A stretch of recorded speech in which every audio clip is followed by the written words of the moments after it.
সকাল থেকে step by step সংসারের প্রতিটি কাজ একা হাতে যেভাবে গুছিয়ে করি।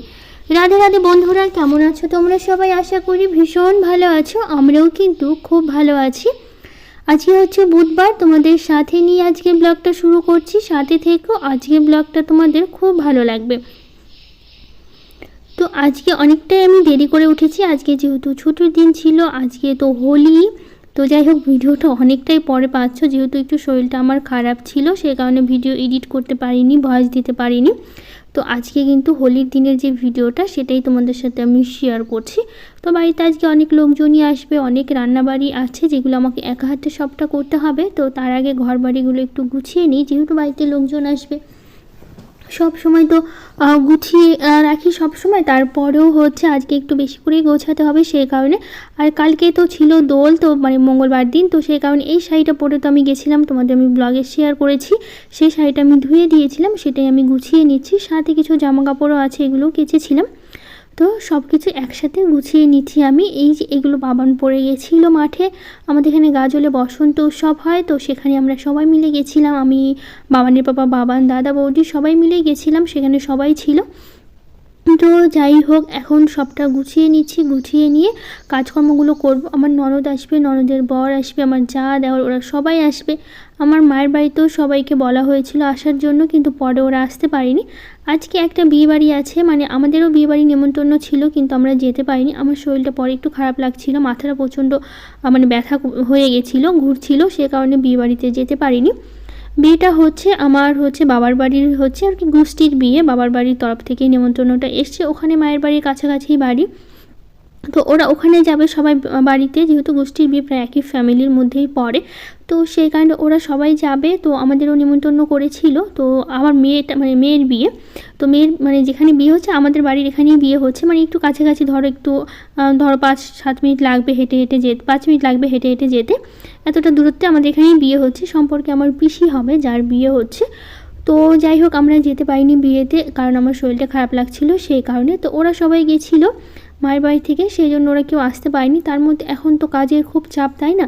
আর যেহেতু মায়ের বাড়িতে, আমার মায়ের বাড়ি হচ্ছে আমার গ্রামে, তো যাই হোক, এখন সর্ষার সময়, সর্ষা সবাই উঠেছে। আজকে সকাল থেকে বাবা, মা, দাদা সবাই মিলে হচ্ছে সর্ষা ভাঙাতে গেছিলো মাঠে, কারণ হচ্ছে সর্ষা উঠিয়ে নিয়েছে সব, নতুন করে এখন আবার ধান লাগানো শুরু হয়ে গেছে। তো আগে অনেক যেগুলো ফাঁকা জমি ছিল সেগুলো তো ধান লাগিয়েছে, এখন আবার ধান লাগাতে হবে নতুন করে, যেগুলো তো সর্ষা তোলা হয়ে গেছে, কারণ এখনই সময় দেরি হয়ে যাবে। তো সেই কারণে সব সর্ষাগুলো একদিনই মেশিন দিয়ে যেহেতু ভাঙায়, তো সব তো একসাথেই ভাঙাতে হবে। তো সেই কারণে সারাদিন ওরা সর্ষা নিয়ে ব্যস্ত ছিল, সেই কারণে আমাদের বাড়ি থেকে কেউ আসতে পারেনি। তারপর তো সন্ধ্যাবেলা আবার বিয়ে বাড়িতে গেছে ওরা, আমাদেরও যাওয়ার কথা ছিল।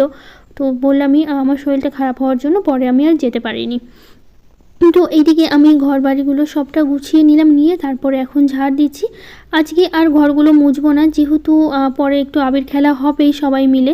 তো আজকে মানে আগের বছর তো ভীষণ মজা হয়েছিল, এবছরও সেরকমভাবে কোনো আবির খেলাই হয়নি বলতে পারো।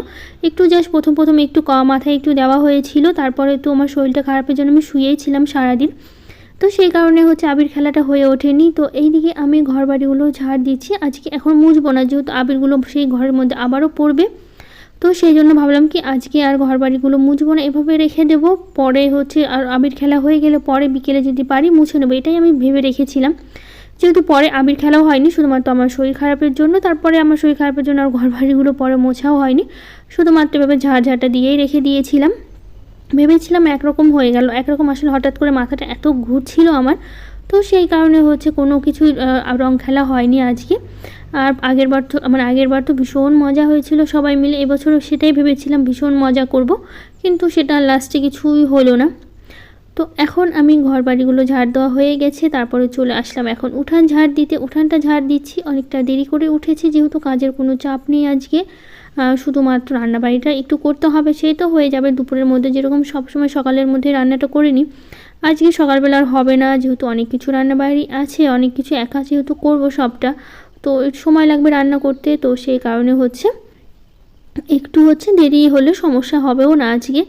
তো এদিকে আমি উঠানটা ঝাড় দিয়ে স্নান করে নেবো, ভেবেছিলাম পরে স্নান করে পুজো দেবো রং খেলে, তো সেটা আবার ভাবলাম যে সেই তো রং খেলে সব কিছু করতে করতে বিকাল হয়ে যাবে, সারাটা দিন সে ঠাকুর না খেয়ে থাকবে, তো ভাবলাম তাহলে সকালবেলা আমি তো দুবার স্নান করলে সমস্যা নেই, তো সকালবেলা দুবার আজকে স্নান করে নেব, সেই জন্য সকাল সকালই স্নান করে পুজো দেবো। তো চলো গাছের কিছু ফুল তোমাদের সাথে শেয়ার করি।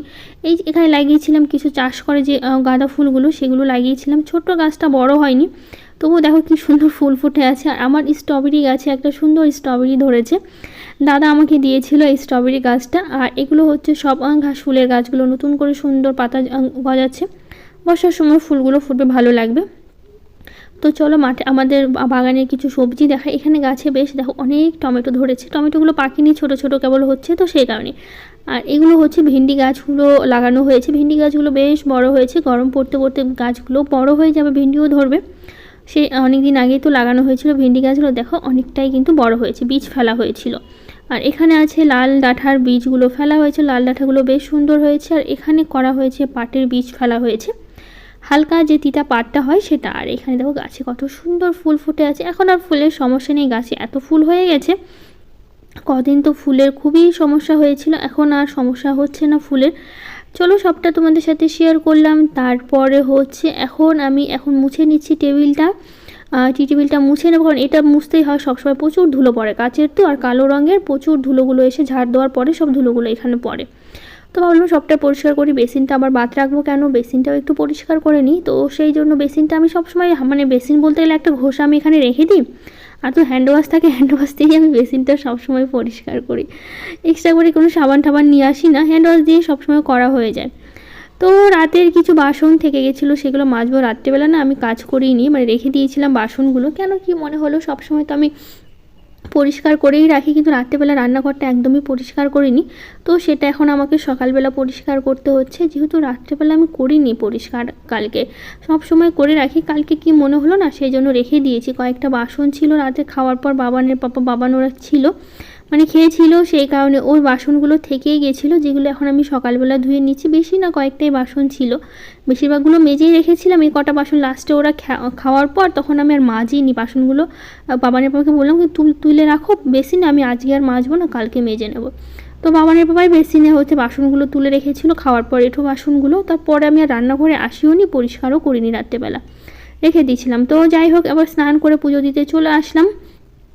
তো যেহেতু বললাম স্নান করতে করতে ভেবেছিলাম বিকাল হবে, রং খেলবো প্রচুর, ঠাকুরগুলো অতক্ষণ থাকবে, তো সকালবেলা একবার স্নান করে পুজো করি, পরে রং খেলে আবার স্নান করব। কিন্তু পরে তো আর কিছুই হলো না লাস্টে। তো যাই হোক, পুজোটা তো দেওয়া হলো। তো এখন গাছের সব ফুলগুলো আমি তুলে নিয়ে এসে স্নান করার পরে, সব অনেক বেশি যখন এখন গাছে ফুল ফোটে, তো ঠাকুরকেও বেশি বেশি করে ফুল দিই আমি। এখন আর ফুলের কোনো সমস্যা হয় না পুজো দেওয়ার সময়, আগে প্রচুর সমস্যা হতো, কদিন তো ফুলই বেশি ছিল না, খুব খারাপ লাগতো পুজো দিতে, বেশি ফুল না হলে না ভালো লাগে না আমার আবার পুজো দিতে, সেই কারণে। তো যাই হোক, এইদিকে আমার পুজো দেওয়া শেষ হলো, তারপরে তুলসী গাছে যাবো একটু জল দিতে, এদিকে সবটা পুজো দিয়ে নিই। আর গাছেও কিছুটা ফুল রেখে দিই, যেহেতু একজন আসে প্রতিদিন ফুল নিতে, ওনার জন্য প্রতিদিন জবা ফুলগুলো রাখতে হয়। একটা বয়স্ক লোক আসে প্রতিদিন, আমার এই টাইমটাই আসে যখন পুজো টুজো হয়ে যায়, ওই টাইমেই বেশি আসে পুজো দিতে, তো পুজোর ফুল নিতে, তো সে কারণে ওনার জন্য প্রতিদিন আমি গাছে ফুল রেখে দিই, জবা ফুলগুলো দেখতেই পাচ্ছ, গাছে ফুল থেকে গেছে দু একটা, ওনার জন্য আমি রেখে দিই কয়েকটা করে, প্রতিদিন আসে না, তো খারাপ লাগে যদি সব ফুল তুলে নিই, কী ভাববে যে আমি ফুল নেই দেখে সব ফুলগুলো তুলে নিয়েছে, তো সেই জন্য ওনার জন্য সব প্রতিদিন ফুল রাখতে হয়। তো যাই হোক, চলে আসলাম রান্নাঘরে, দিকে পুজো দিতে দিতে আমার যা চলে এসছে, আমার দেওয়ার আর যা। তো ভাবলাম কি সকালবেলা কি খাওয়া যায়, তো ভাবলাম ব্রেড আছে আর ডিম আছে, একটু ডিম টোস্ট করে নিই, তো সেটাই করব। তো ব্রেডগুলো ভালো করে আমি সেঁকে নিচ্ছিলাম, কারণ ব্রেডগুলো সেঁকে নিলে না ভালো লাগে খেতে, সেই কারণে। তো যে কটা ব্রেড ছিল, বেশ অনেকগুলো ব্রেড ছিল ঘরে, তো সেগুলো দিয়ে আজকে করব। ডিমগুলো ওইদিকে আমি পেঁয়াজ কুচি করে নিয়েছি, কাঁচা লঙ্কা দিতে পারিনি, কাঁচা লঙ্কা দিলে বেশ ভালো লাগে, কিন্তু না কাঁচা লঙ্কা একদমই ছিল না ঘরে। বাবানের বাবা যেহেতু বাজারে যাবে, আমি বলেছি কাঁচা লঙ্কা নিয়ে আসতে, কাঁচা লঙ্কা ছাড়াই করেছি। তো ব্রেডগুলো ভালো করে সেঁকে নিয়েছি, সবাইকে একটা একটা করে দিয়ে দেবো, তো বেশি করেই বানাতে হবে, যেহেতু সবাই আছে। আমার ননদ ওরা পরে আসবে, ওরা পরে এসেছিলো আর কি, আমাদের খাওয়া দাওয়া হয়েছিল, ওটা মোটামুটি আমার অর্ধেক রান্না হয়ে যাওয়ার পরেই এসেছিলো। তো যাই হোক, একটা ডিম দিয়ে দুটো করে করছি, অল্প অল্প করে দিচ্ছি পেঁয়াজ কুচি, এখন ব্রেডগুলো দিয়ে দিচ্ছি, দুই দিকটা ভালো করে ভেজে নেব। আমার বেশ ভালোই লাগে ডিম টোস্টগুলো খেতে, এর মাঝখানে একটু সস দিয়ে দেবো, তো সবাইকে একটা একটা করে ভাজবো আর একটা একটা করে সবাইকে দেবো। তো আমার দেওয়ার ছিল কিছুক্ষণ থেকে, আবার ওদেরকে রেখে চলে গেছিলো, সারাদিন ছিল না, মানে মানে ও পরে এসেছিলো দুপুর টাইমে এসে মানে এখন এসে রেখে চলে গেল। চলে যাওয়ার পর তারপরে হচ্ছে আবার দুপুর টাইমে এসেছিলো খাওয়া দাওয়া করে আমার অবস্থা দেখেছি, আমি এসে একদম পুরো শরীরটা খারাপ হয়ে গেছিলো। তো যাই হোক, তারপরে হচ্ছে উনি আমার দেওয়ার চলে গেছিলো, গিয়ে আবার রাত্রেবেলা আবার এসে, যেহেতু আমার যা এখানে ছিল তো সেই জন্য আবার রাত্রেবেলা করে এসে আবার থেকেছে। তো যাই হোক, এদিকে একটা একটা করে ভাজছে আর একটা একটা করে আমার বাবানের পাপাকে দিচ্ছি, বাবানকে দিচ্ছি, আমার যাকে দিচ্ছি, বাবানকে দিচ্ছি, সবাই ওরা খাচ্ছে। আমি বললাম তোমরা আগে খাও, গরম গরম খেলে বেশি ভালো লাগবে, আর আমি হচ্ছে পরে হচ্ছে নিজেরটা ভেজে খেয়ে নেব। তো সেইভাবেই করছি। তো পেঁয়াজ টিয়াজ যেহেতু সব কিছু আগে থেকে কেটে রেখেছি, তো খুব একটা সমস্যা হচ্ছে না, সবাইকে একটা একটা করেই দেওয়া হচ্ছে, মানে একটা একটা করেই দিচ্ছি, মানে বেশি দেওয়া হচ্ছে না, একটা করেই দিচ্ছি। তো এইদিকে মোটামুটি ভাজা প্রায় শেষ হয়ে গেছে, আর একটা ভাজলেই হয়ে যাবে, সবারই একটা একটা করে হয়ে যাবে। তো ওইদিকে ভাজা হয়ে গেল, চলে আসলাম রান্নাঘরে রান্না করতে। তো ওইদিকে পাশে ভাত বসিয়ে দিয়েছি, এদিকে ডাল সেদ্ধ বসালাম, আর এইদিকে আমি করেছি বাঁধাকপি, টমেটো, আলু, মটরশুঁটি, গাজর সব বেগুন দিয়ে সুন্দর করে একটা বাঁধাকপির ঘন্ট করে নিয়েছি। আর এদিকে ডালটাও বসিয়েছি, ডালটা বসিয়েছিলাম ঠিকই, ডালটা না কেউ খায়নি, একদম পুরো ডালটা থেকে গেছিলো। তবু ভাবলাম অনেক লোক, একটু ডাল না করলে হয় নাকি। তো এইদিকে বাবানের পাপা মাংসও নিয়ে এসছে, বাজারে গেছিলো সকাল সকালই, ডিম টোস্টটা খেয়ে বেরিয়ে গেছিলো। তো ওরা যাওয়ার পর তারপর বাজার থেকে এই যে মাংস নিয়ে এসছে। তো আমার শ্বশুরবাড়িতে পাঠানো হয়েছে রান্না করার পর, বাবানের পাপা দিয়ে এসছে আমার শাশুড়িকে হচ্ছে মাংস বাটিতে করে, তারপর আমি পোলাও করেছিলাম, সেগুলো সব কিছু শ্বশুরবাড়িতে পাঠানো হয়েছে। আর আমার দেওর যা তো এখানেই খেয়েছে, শ্বশুর শাশুড়ি বাড়িতে বসেই খেয়েছে, যাদের জন্য বাবানের পাপা দিয়ে এসেছিলো রান্না হওয়ার পর। তো এইদিকে মাংসের জন্য যা যা লাগে আমি সব কিছু কেটে নিচ্ছি, আলু দিচ্ছি বেশি করে, যেহেতু সবারই একটা একটা করে আলু দিতে গেলে লেগেই যাবে, যেহেতু অনেক লোক, 2 কিলো মাংস এনেছিল। তো যাই হোক, এই বড়ো কড়াইটা বের করতে হলো, কারণ ছোটো কড়াইতে রান্না করার জন্য আমার ছোটো কড়াইতে 1 কিলো খুব যে হলো 1.5 কিলো একটু কষ্ট হয়ে যায় রান্না করতে, 2 কিলো মাংস রান্না করা যায় না। তো সেই জন্য বড়ো কড়াইটা বের করলাম, এই কড়াইটা তো লাগে না, সবসময় তুলে রাখাই হয়, যখন প্রয়োজন পড়ে তখনই বের করি। তো যাই হোক, আজকে রান্না হচ্ছে মাংস, ডাল, পাঁপড় ভাজা আর বাঁধাকপির ঘন্ট। তো ডাল হচ্ছে হয়নি এখনও, এদিকে হচ্ছে আমি করে নিচ্ছি, পাঁপড়টা ভেজে নিচ্ছি, পাঁপড়টা ভেজে নিয়ে তো এর মধ্যে হচ্ছে মাংসটা করে নেবো। আর আমার দিকে ডালটাও কিন্তু আমি করে নিয়েছি, ডালটা আমার পরে হয়ে ফোড়ন দিয়ে নামিয়ে নিয়েছিলাম ডালটা। তো ডাল রান্নাও হয়ে গেছে, ধনেপাতা দিয়েছি, বাগান থেকে কিছুটা ধনেপাতা নিয়ে আসছিলাম। তো ডাল বাঁধাকপি হয়ে গেছে, ভাতও হয়ে গেছে। এখন পাশে বসিয়ে দিলাম হচ্ছে পোলাওটা বসাবো, এদিকে আলুটা ভাজছি। তো পোলাওয়ের জন্য ঘি, চাল ঠাল সব ধুয়ে আমি সব কিছু রেডি করে নিয়েছি। তো এদিকে কাজু কিশমিশটা এখন ভেজে নেব, প্রথমে একটু কাজুটা একটু লাল লাল করে ভেজে নিই, তারপরে এর মধ্যে দিয়ে দেবো হচ্ছে আমি কিশমিশটা দিয়ে ভালো করে ভেজে তারপর হচ্ছে তুলে নেব। আর এদিকে মাংসের জন্য আলুটা কিন্তু ভাজা হচ্ছে, মাংসের আলুর মধ্যে আমি এক্সট্রা লবণ হলুদ কিছুই দিইনি, কারণ হলুদ দিলে না পুরো তেলটা আবার কালো হয়ে যাবে, আর লবণ শুধু একটু হালকা দিয়েছি, হলুদ একদমই দেইনি। তো ভাবলাম কি আলুটা আমি ভেজে তুলে নেব, তারপরে হচ্ছে তো মাংসের মধ্যে দিলে এমনি হলুদ লেগেই যাবে।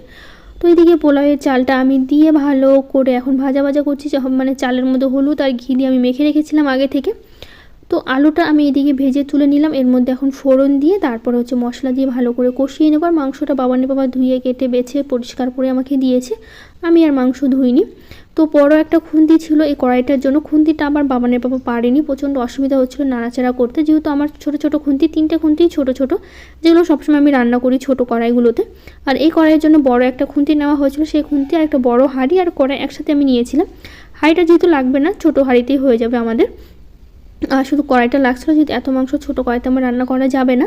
তো মানে বাবানের বাবা হচ্ছে কড়াইটা বের করেছে, খুন্তিটা আর বার করেনি, তো সেই জন্য ছোটো খুন্তি দিয়ে রান্না করতে হলো। যেহেতু উপরে সানসেট, আমাদের গ্যারেজ রুমে একটা বড় সানসেট করা হয়েছে, ওখানেই সব কিছু কড়াই টড়াইগুলো রাখা ছিল। তো বাবানের বাবা আর পারেনি, ওপরেই থেকে গেছে, বললাম থাক আর পারতে হবে না, ছোটো কড়াই মানে ছোটো খুন্তি দিয়ে যা হয় ওভাবে আমি করে নিচ্ছি। তো যাই হোক, এদিকে মাপ করে জল দিয়ে দিলাম, দিয়ে এর মধ্যে দিয়ে দেবো এখন চিনি, তারপরে দেবো একটু লবণ দিয়ে ভালো করে এটা ঢাকা দিয়ে রেখে দেবো। ওদিকে ঝোলটা ফুটুক, তারপরে জলটা ফুটে উঠলে তারপরে পোলাওটা ঢাকা দেবো। তো এদিকে পেঁয়াজ কুচি করে মশলা দিয়ে লবণ হলুদ দিয়ে এখন এদিকে আমি মশলাটা ভালো করে কষিয়ে নিয়েছি, আর দিয়েছি গোটা রসুন, কারণ গোটা রসুন খেতে আমার ভীষণ ভালো লাগে মাংসের মধ্যে, তার জন্য সবসময় আমি রান্না করলে অবশ্যই গোটা রসুন দিই। তো আজকের খাসির মাংসটা প্রেশারে রান্না করব না, পুরোটা কড়াইতে করব, যেহেতু অনেকটা মাংস তো প্রেশারে হবে না, তো সে কারণে হচ্ছে সবটা কড়াইতেই করব। তো এদিকে মশলাটা ভালো করে কষিয়ে নিয়ে তারপরে এর মধ্যে দিয়ে দিলাম হচ্ছে মাংসটা। আমার মায়ের বাড়ি থেকে সবাই আসবে দেখে বেশি বেশি করে মাংস আনা হয়েছিল, কিন্তু কেউ আসেনি। তো বাবানের বাবা হচ্ছে এখন কি করবো, বেশি বেশি ছিল, পরে রাত্রে করে একটু বেশি বেশি করে আমাদের খাওয়া হয়েছে। কালকে যেহেতু বৃহস্পতিবার আছে, তো সে কারণে ভালো মাংস রেখে কি করব, বেশি বেশি করেই খেয়ে নিয়েছি পরে। তো এইদিকে ভালো করে মাংসটা আমি কষিয়ে নিচ্ছি, সবটাই আমি রান্না করছি। এদিকে মাংস কষানোর সময় আমার ননদ এসছে, ননদের বর এসছে, মানে আমার তো নিজের ননদ নিয়ে মামা শ্বশুরের মেয়ে, আর হচ্ছে মানে গাজলেই বাড়ি, বাবানের বাবার থেকে বড় আমার ননা সবে। তো যাই হোক, বাবানের পর থেকে বড়। তো এইদিকে আমি সালাদের জন্য হচ্ছে শসা আর হচ্ছে গাজর কেটে নিচ্ছি। তো সব কিছু রেডি করে নিচ্ছি, পরে না একদমই ইচ্ছে হবে না তখন পরে কাটা, সে কারণে। তো ভালো করে আমি ধুয়ে নিয়েছি, নিয়ে তো পাতলা পাতলা করে কেটে নিচ্ছি এদিকে। আর এদিকে হচ্ছে আমার পোলাওটা একদমই হয়ে গেছে, এর মধ্যে চিনি লবণ সবটাই কিন্তু আমি দিয়ে দিয়েছি, একদম সব কিছু ঠিকই হয়েছে। গালে আমার ননদ ওরা এসে একটু একটু করে গালে আবির লাগিয়ে দিয়েছে আমার, ওইটুকুই যা খেলা হয়েছে। পরে ভেবেছিলাম প্রচুর খেলবো রং, কিন্তু ওই যে বললাম আমার শরীর খারাপ লাগছিল, মানে রান্না করার পর না মাথাটা ঘুরছিলাম, তো ঠিক মতো খেতেই পারিনি। বাবানের বাবা আমাকে তুলে নিজে হাতে কিছুক্ষণ খাইয়ে দিয়েছে, আজকে আমি নিজে হাতেও খেতে পারিনি। রাতেও ও বাবানের বাবা খাইয়ে দিয়েছে, আমার হচ্ছে দুপুরবেলাও বাবানের বাবাই খাইয়ে দিয়েছে, আমি তো খাইনি, শুয়েই ছিলাম রান্না করার পর। তো এইদিকে মাংসটা কষাতে সময় লাগছে, যেহেতু অনেকটা মাংস, তো আর গ্যাসটাও যেহেতু ছোটো আর কড়াইটা যেহেতু বড়, সেই কারণে। তো এইদিকে হচ্ছে আমার একটু মানে আগে থেকে শরীরটা খারাপ লাগছিলো, কী করবো, তবু রান্না করছিলাম। এদিকে বাবানের বাবা যতগুলো বাসন জমেছে এই পর্যন্ত রান্না করতে করতে, সকালবেলা খাওয়া হলো সব বাসনগুলো। তারপরে আমার ননদ ওরা এসলো, ওদেরকে আমি চা দিইনি, বললো দুপুরবেলা চা খাবো না, সবাই মুড়ি তরকারি খেলো, মানে বাঁধাকপি দিয়ে সবাইকে মুড়ি দিয়েছি। এই যে দেখো ওরা মুড়ি খাচ্ছে, আমার ননদ আর ননদের বসে বসে বসে গল্প করছিলাম আমি আর রান্না করছিলাম। তো ওরা হচ্ছে মুড়ি তরকারি খেলো, যেহেতু দুপুরবেলা ওরা সকালবেলা কিছু খেয়ে আসেনি। তো চা বলছিলাম চায়ের কথা, তো ওরা কেউ রাজি হলো না, তো আমি বললাম তাহলে মুড়ি তরকারি খাও। তো সবাই মুড়ি তরকারি খেলো, ডাল দিয়ে বাঁধাকপি দিয়ে সব কিছু দিয়ে। তো এদিকে মাংসটা আমার কষানো হয়ে গেছে, তারপর এর মধ্যে দিয়ে দিয়েছি জল দিয়ে তারপরে হচ্ছে এদিকে বাকি জলটাও দিয়ে দেবো, যেহেতু কড়াইতে সেদ্ধ হবে তো সময় লাগবে। তো যাই হোক, পরে না আর কোনো ভিডিও করিনি, কারণ আমার ওই যে বললাম শরীর খারাপের কথা। তো যাই হোক, কেমন লাগলো জানিও আজকের মতো টাটা।